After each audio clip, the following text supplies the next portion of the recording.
Here we are today with the Gymna Shockmaster 300. The Shockmaster 300 in its bag is 43 centimetres tall or 17 inches. It's 38 centimetres wide or 15 inches and it's 25.5 centimetres deep or 10 inches deep. Compared to a standard carry-on bag, the Gymna is just slightly lower height-wise and is slightly wider.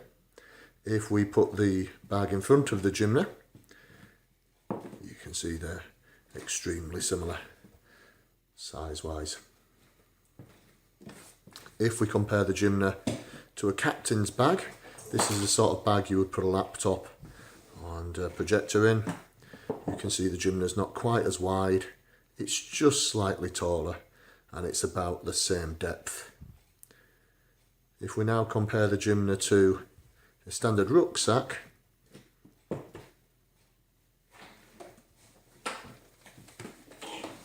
you can see that they're about the same height.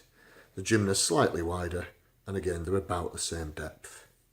Overall, not a particularly big machine in its bag.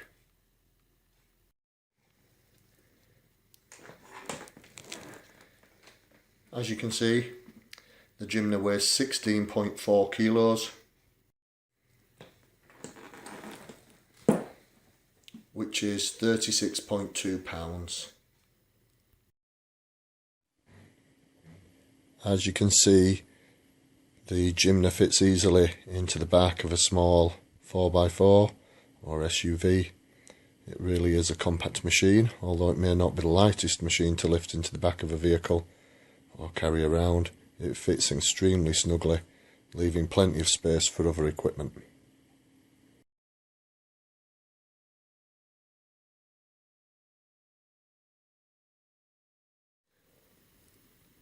Here we are with the Shockmaster 300 from Gymna. We'll start by unpacking the top of the bag. It's in its carry case.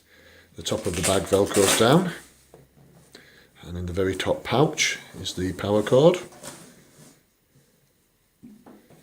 Underneath is a second pouch that you can pull out. You don't have to use this pouch, although it seems this is the way Gymna wants it used. If we undo the top of this pouch, you'll see inside we have the Shockwave head,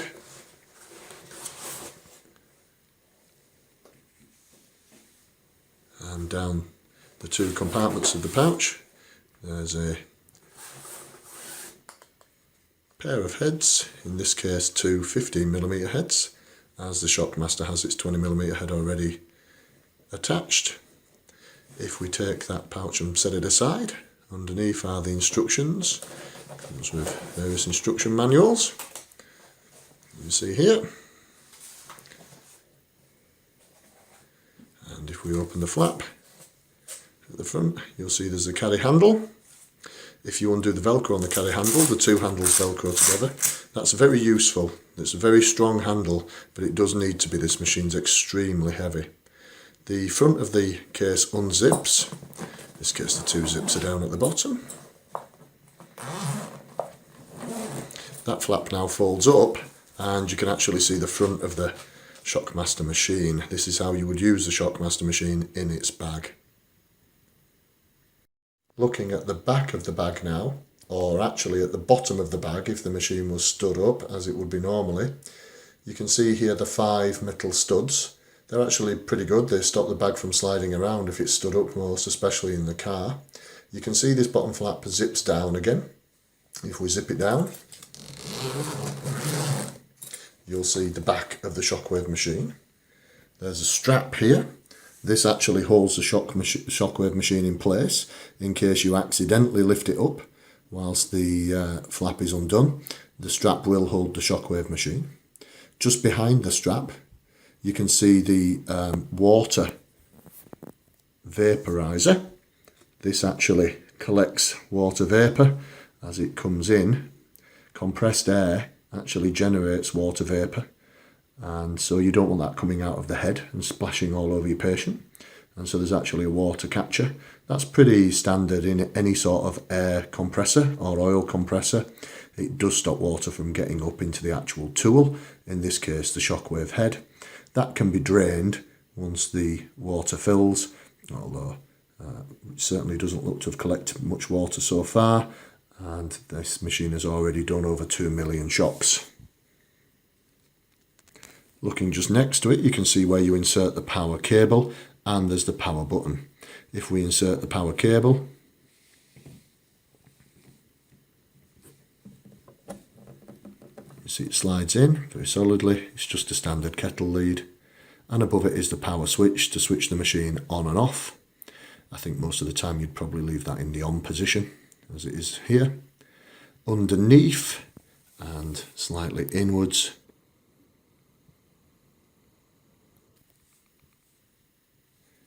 we have a USB adapter. This is to plug in a USB stick to update the software. To show the insertion of the head into the machine, we've come around the side of the machine. We're on the right hand side if you're looking at the machine as we were a second ago. If we undo the little flap on the side, you'll see that there's an access point to put the shockwave head into the machine. It does have a little red dot above it. The adapter can only go in one way. You'll see the red dot at the top of the adapter that goes uppermost on the attachment. If we bring it in now, it will only slide in. It's a very positive lock. To take it back out, you pull the sleeve and it just flips back out. We thought it important to point out a couple of things about the Shockmaster 300. Firstly, this machine is very heavy. Most men find this machine difficult to carry. Even men who are very muscular find this machine difficult to carry upstairs.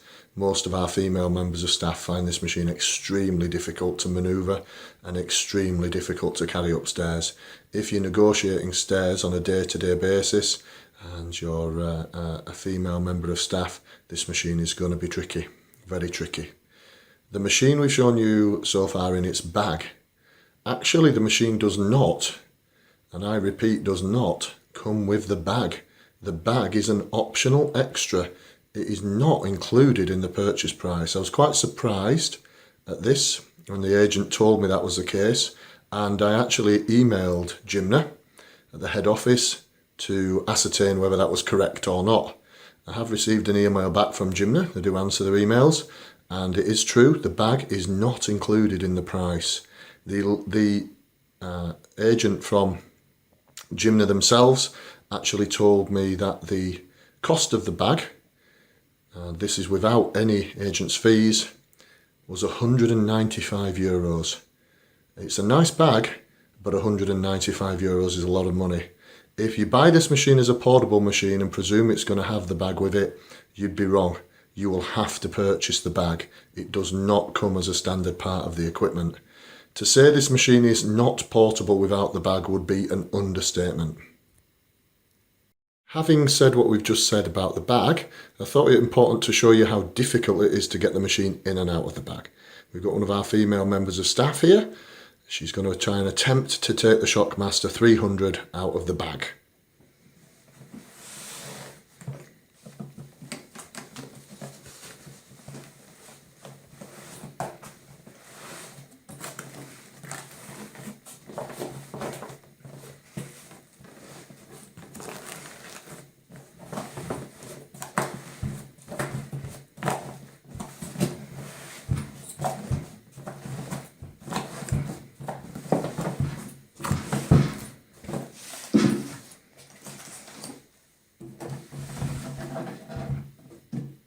And there you go, that's the Shockmaster 300 out of its bag. It is not easy to get out of the bag. If you buy the Gymna as a standalone unit and you want it as a portable unit without the bag, this is what you will get. If we try and pick up the machine now with all its pieces, you'll see this is exactly how you'll be carrying the machine around. Interestingly enough, Gymna don't try to hide this. In their sales literature, they actually have a picture of a man with the machine slung underneath his left arm. Of interest, he is not carrying the shockwave head, the power cord, or either of the adapters. And as you can probably already see, our female member of staff is struggling to hold the machine. She so far hasn't been holding it 30 seconds. Never mind transport it anywhere or carry it anywhere. Without its bag, this is not a portable machine. Out of its bag, as we are looking at it here on the table, the Gymna is 36 centimetres wide, or 14¼ inches. It's 38.5 centimetres deep, which is 15 inches. And it's 18 centimetres tall, which is 7 inches. It actually sits very nicely on an electrotherapy trolley. To see it sat on the electrotherapy trolley, it does look a very impressive piece of equipment. As a test, we're now going to see if one of our female members of staff can actually get the Gymna Shockmaster 300 back in its bag. This may seem like a strange test, but if you actually had the machine out on a trolley and wanted to take it out to a patient, you would need to do this. So, here we go.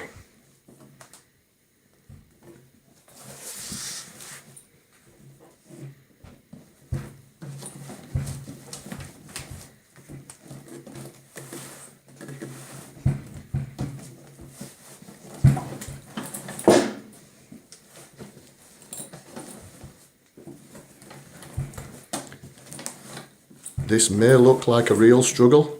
Believe you me, I have exactly the same problems trying to get this machine back into its bag. It's a very, very close fitting bag. As you can see, it really doesn't go in without a fight.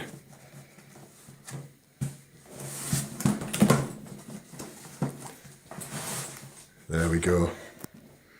Compressor built machines do not start immediately when you switch them on, and to that end we thought we'd see how long it took the Gymna to actually start once you switch the switch on. I'll press the start button here. Are you ready? Go. So here we are. You can see the screen is coming on and you can see the counter on the mobile phone there. You've got the splash screen. The machines that are compressor driven often need to charge the compressor before they can come on. The Gymna here uses Windows CE to run its software.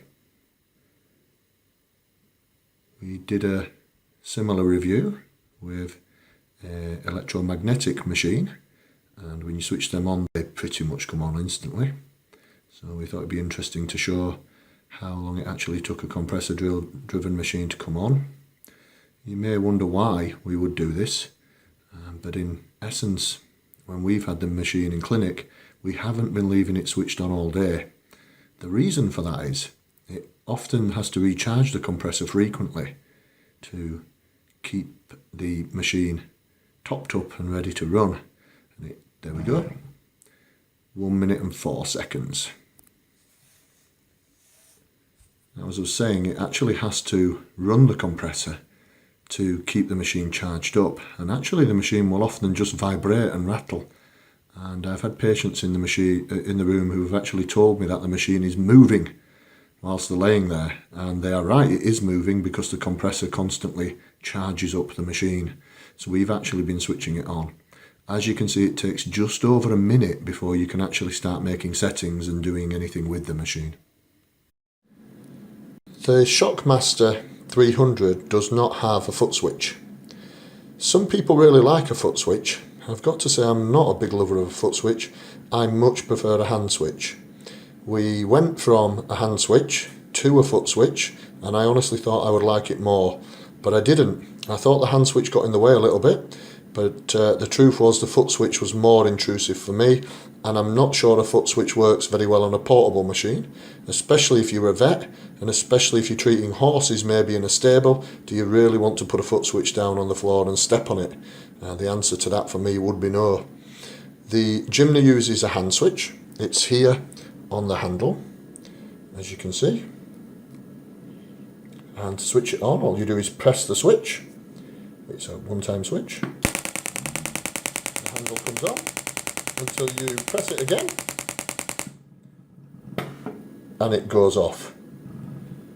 It's actually a very simple switch to use, very easy, extremely reliable, and we like it. The Shockmaster 300 comes with 3 different heads. Attached at the top at the moment is its 20mm head. That's what they call a deactor head.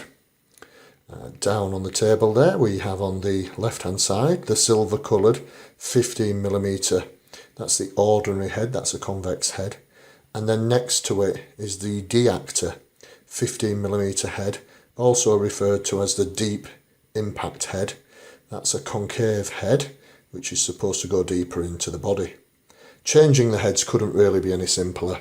You unscrew the existing head. It's a very solid screw mechanism, and then you screw into place the next head.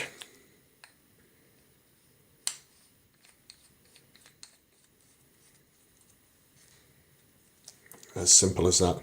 The heads shouldn't ever need replacing, unless of course there's some sort of damage to them, but I couldn't ever see that happening. They are overall extremely good quality. The heads are actually made by Storz, who are the world leaders in shockwave therapy. As per usual, we're running a sound test on the Gymna. We've got a decibel meter set up. You can see we've got it at 1 bar, 10 Hertz. We've already run a few shocks just to test it's working properly. And if we put the machine on, the noise you're hearing there is 82 decibels. That's about equivalent to any other shockwave machine. It's not quite as high in my opinion as some of the electromagnetic machines, but it's still 82 decibels. And that does mean you're going to have to speak up to be heard above it. If we go up now to 4 bar,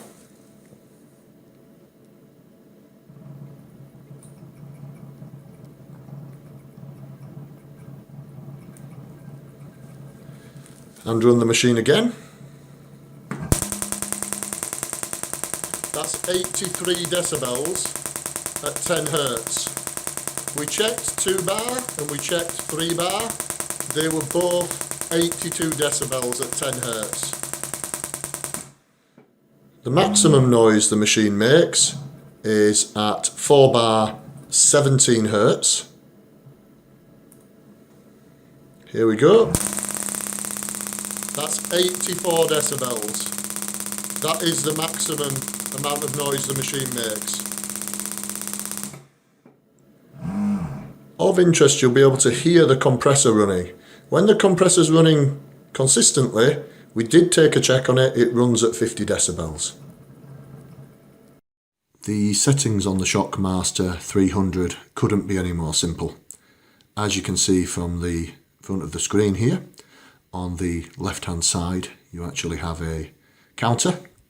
That's a shocks counter. It's actually probably the best shocks counter I've ever seen. It really does count in real time. You get the exact number of shocks that the machine is delivering in real time. Most of the other machines, would you believe, don't do this. They actually lag slightly behind the number of shocks you've given. If you're trying to give 200 shocks out of 2000 in a row and press the button on the Gymna, you'll pretty much get 201, 202, maybe 206 at worst. If you press it on several other machines, you might be 230, 240 shocks before it actually stops. So that's a really nice feature. As you can see, there's a round button at the bottom. If you press that round button, it resets the shock counter. That's the button there. As you can see, we don't have any shocks on at the moment. At the top, you can see the power the machine is going to deliver. Its preset value is 1.5 bar. If we turn it down, you'll see that its minimum is 1 bar. And if we turn it up, if we just keep pressing the button, that's the compressor kicking in to increase the pressure going through the machine. That's wobbling the whole table. It goes right up to 4 bar. Its bigger brother with a separate compressor can go up as far as 5 bar. As you can see and hear, the compressor has now gone up to its maximum pressure of 4 bar. At the bottom you've got your in the middle you've got your shocks, and at the moment it's set at 2000 shocks. If we turn it down, you'll see that the minimum on the shocks goes right down to single figures to 1. There's a good reason for that. Some people like to do shocks in bursts. This machine doesn't necessarily have a burst mode, but it will allow you to select 4 shocks. You run 4 shocks, press the button again, you get another 4 shocks. Press the button again, you get another 4 shocks, which is quite nice. If you go up, there's no real maximum limit on the number of shocks. You can just pretty much go as high as you like. Most people never really go above 4,000 shocks. So as long as the machine will hit 4,000 shocks or above, you're perfectly fine on the number. The compressor will just keep driving this machine as long as you keep wanting to use it. At the bottom is the hertz. This is the frequency that the shocks are delivered at. At the moment you can see it's at 8. And if we turn it down, you see it goes right down to 1. And then if we turn it up, you'll see it goes right up to 17. Interestingly enough, on a compressor-driven machine, you can have 17 Hz at 4 bar. That's high pressure at high frequency. A lot of the electromagnetic machines just cannot manage this at all. They can't manage to get up to the high pressures at the high speeds. And so there's always a compromise on those machines between power and frequency. Quite why you'd ever want to use a machine at 4 bar at 17 Hz, I'm not really sure, but you can if you really want to. As you can see, the machine is fully manual. There currently aren't any pre-built patient settings onto this machine, although I do understand from Gymna they are considering putting them onto this machine just as its bigger brother has. Its bigger brother looks very similar to this machine. In fact, I wouldn't be surprised if the computer, etc., aren't exactly the same. And so the fact it doesn't have any preloaded patient protocols on could just be a bit of an oversight at this point.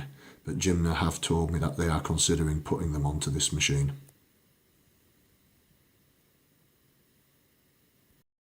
In summary, the Shockmaster 300 from Gymna. We've been using this machine now for about 5 weeks. It's an impressive little machine. Its shockwave is very nice. The actual production of the shockwaves is very nice. You don't feel like you're being hammered, even though the shockwave is straight onto the body.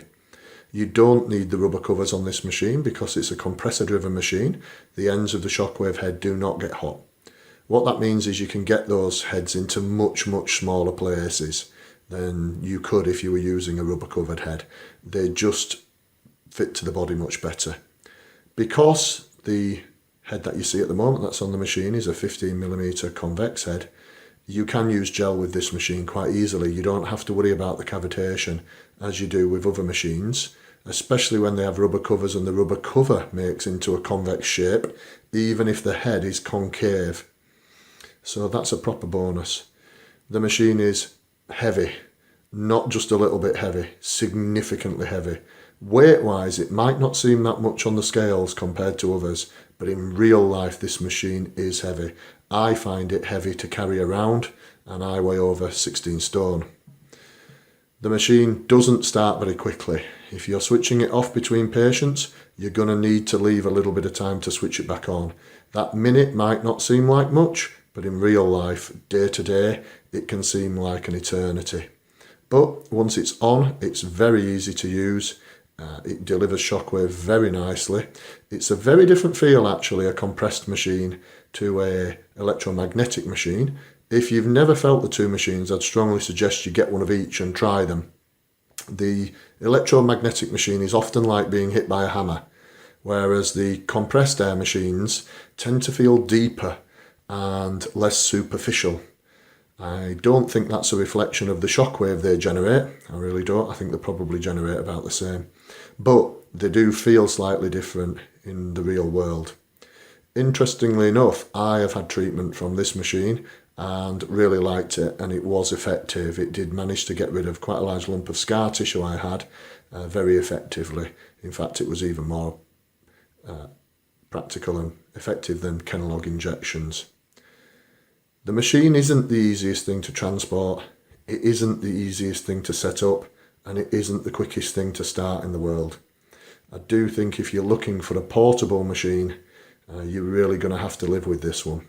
It seems to me this is a machine that was designed really to be used in a clinic, probably why they don't supply the bag with it. They're presuming you're going to use it in a clinic. Its bigger brother, which does come with a trolley, might be a bit more practical in a clinic, but is significantly heavier. And if you work in an environment where there's a lot of humidity, you probably wouldn't want the bigger machine. You've got an oil compressor on the bigger machine rather than just an air compressor, and obviously water and oil don't mix. Overall, this is a great machine. I would recommend it to anybody. Between this and an electromagnetic machine, I prefer the Shockwave off this machine.